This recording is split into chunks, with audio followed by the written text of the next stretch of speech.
আসসালামু আলাইকুম। আজকে আমি আমার কবুতরের জন্য 3টা ওষুধ কিনে আনছি। সেটা হলো একটা মাল্টিভিটামিন, একটা ঠান্ডার ওষুধ আর একটা লাইসোভিট। এটা কবুতরের রোগ প্রতিরোধ ক্ষমতা বৃদ্ধি করে। এখন শীতের শুরুতে কবুতরের রোগের পরিমাণ বেড়ে যায়, এই জন্য এই লাইসোভিট ওষুধটা কিনে আনছি। আর আনছি এই যে ঠান্ডার এই ওষুধটা আপনার কবুতরের জন্য খুবই উপকারী। আপনার কবুতর ঠান্ডা লাগলে মূলত শ্বাসনালীতে কফ জমে কবুতর মারা যায় শ্বাসকষ্ট হয়ে। এই ওষুধটার কাজ হলো আপনার ওই যে ঠান্ডা লাগার ফলে যে কফ জমে, এই কফটা জমে না, এই কফটা পায়খানার মাধ্যমে বের হয়ে যায় শরীর থেকে। সুতরাং ঠান্ডা যদি লেগেও থাকে কবুতরের মৃত্যু ঝুঁকি অনেক কমিয়ে ফেলে এই ব্রঙ্কোভেট ওষুধ। আর আরেকটা আনছি এই যে মাল্টিভিটামিন কবুজ ভেট।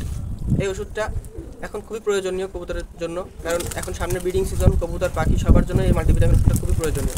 আপনার বাজারে যত ভালো মাল্টিভিটামিন ওষুধ আছে তার মধ্যে এটা অন্যতম একটা ওষুধ, সেরা ওষুধগুলোর মধ্যে একটা। আমি এটা দীর্ঘদিন ধরে ব্যবহার করি, আজ প্রায় 6-7 মাস। অনেক ভালো ফলাফল পেয়েছি। এমনকি আপনার মল্টিং সিজনে আমি এটা ব্যবহার করে সবচেয়ে বেশি ভালো ফল পেয়েছি।